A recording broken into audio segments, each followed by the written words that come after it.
નમસ્કાર મિત્રો પાડલિયા ઘર્ષણના પડઘા પાડલિયા ઘર્ષણ થયું અને ત્યારબાદ સ્થાનિક સ્વરાજ્યની ચૂંટણીમાં શું લોકોએ એ જોઈને મતદાન કર્યું છે?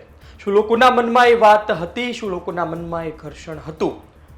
કોંગ્રેસ શું સફળતા મેળવી શકી છે? આમ આદમી પાર્ટીએ તેના નેતાઓએ જે પ્રચાર કર્યો, જે વાત કરી, જે ભાષણો કર્યા, તેનો ફાયદો મળ્યો છે અને ભારતીય જનતા પાર્ટીને કેટલું નુકસાન થયું છે? વિસ્તારથી વાત કરું તો આપને યાદ હશે કે પાડલિયામાં ઘર્ષણ થયું. જંગલ ખાતાના અધિકારી હોય, પોલીસ કર્મચારીઓ હોય અને સામે આદિવાસી સમાજના લોકો હોય, તેમની વચ્ચે ઘર્ષણ થયું તેવા સમાચાર સામે આવે છે. બંને તરફની વાત જોઈ લઈએ તો એક તરફ તેવું કહેવામાં આવતું હતું ફોરેસ્ટ અધિકારીઓ દ્વારા, પોલીસ કર્મચારીઓ દ્વારા, કે તેઓ ત્યાં પ્લાન્ટેશનની કામગીરી માટે ગયા હતા, વૃક્ષારોપણની કામગીરી માટે ગયા હતા. અને આ પહેલા પણ તેઓ ગયા હતા, પરંતુ ત્યારે ભારે વિરોધ પણ થયો હતો, એ પણ વચ્ચે સામે આવ્યું હતું. પરંતુ વૃક્ષારોપણની કામગીરી માટે ગયા અને ત્યાં આદિવાસી સમાજના લોકો આવે છે અને ઘર્ષણ કરે છે અને તેમને ત્યાંથી નીકળી જવું પડે છે. બીજી વાત એ છે, આદિવાસી સમાજના લોકો, આગેવાનો કહે છે કે ત્યાં તેઓ આવ્યા. આમ તો આદિવાસી સમાજના લોકો વર્ષોથી ત્યાં ખેતી કરે છે, પેઢીઓથી, અને ત્યાં વૃક્ષારોપણની કામગીરી અચાનક કેમ? બીજી વાત એ પણ છે કે ત્યાં એક વિધવા બહેનનું ઘર તોડી પાડવામાં આવ્યું તેવું કહેવામાં આવે છે અને ત્યારબાદ આ ઘર્ષણ થયું. ઘર્ષણ ક્યારેય પણ યોગ્ય ન હોય, પરંતુ શું સમજાવટથી વાતચીત કરીને આનો અંત નહોતો લાવી શકાતો એવું આજની તારીખે પણ જાણકારો કહે છે અને સમાજના આગેવાનો કહે છે. બીજી વાત એ છે કે આ ઘર્ષણ પછી સમગ્ર ગુજરાતમાં તેના પડઘા પડ્યા. ચૈતર વસાવા પણ ત્યાં ગયા, કાંતિ ખરાડી કોંગ્રેસના દાતાના ધારાસભ્ય છે તે પણ ત્યાં ગયા અને ભયંકર રીતે પોતાના ભાષણો આપવામાં આવ્યા અને વાત મૂકવામાં આવી કે આ ખોટું થયું છે. હદ તો ત્યાં પહોંચી કે જ્યારે ચૈતર વસાવાએ વિધાનસભામાં સવાલ પૂછ્યો કે ભાઈ દાતા પાડલિયામાં ઘર્ષણ થયું છે, તેમાં શું તમે ફાયરિંગ કર્યું હતું? પોલીસ કર્મચારીઓએ ફાયરિંગ કર્યું હતું? જવાબ આપવામાં આવે છે નહોતું કરવામાં આવ્યું. જોકે કાંતિ ખરાડીએ તો કહ્યું હતું કે મેં જોયું છે કે કારતૂસ એક વ્યક્તિએ પોતાના ખીચામાં નાખ્યું, એટલે કે ફાયરિંગ થયું છે, પરંતુ જવાબ આપવામાં આવે છે નહીં.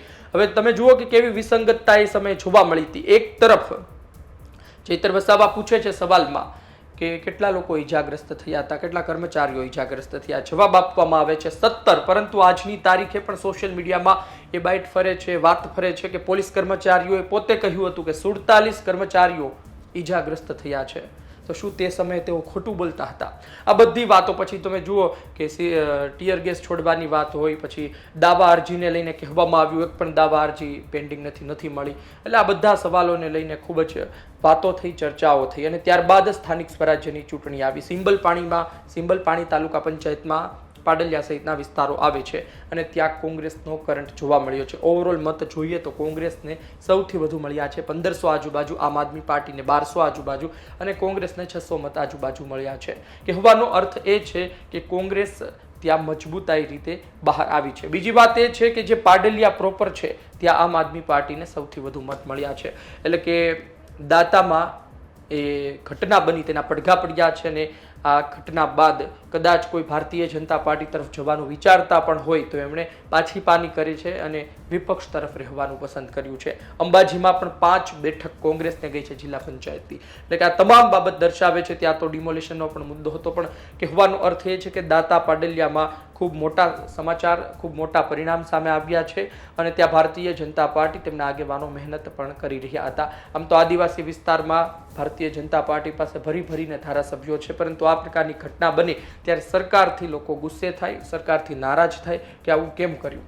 આદિવાસી સમાજ માટે પેસા એક્ટ છે, અલગ અલગ ઘણા નિયમો છે, નિયમોનું પાલન કરવામાં આવે અને તે મુજબ જ વર્તન કરવામાં આવે તે જરૂરી હોય છે. આપનું શું કહેવું છે કોમેન્ટ બોક્સમાં લખજો. આપ શું વિચારો છો અને ખરા અર્થમાં હજુ પણ ફાયદો વધુ શું ચૈતર વસાવા આમ આદમી પાર્ટી ત્યાં મેળવી શકતી હતી પરંતુ ન મળ્યું અને તેની જગ્યાએ કોંગ્રેસને મળ્યો? આપનો અભિપ્રાય લખજો. ધન્યવાદ.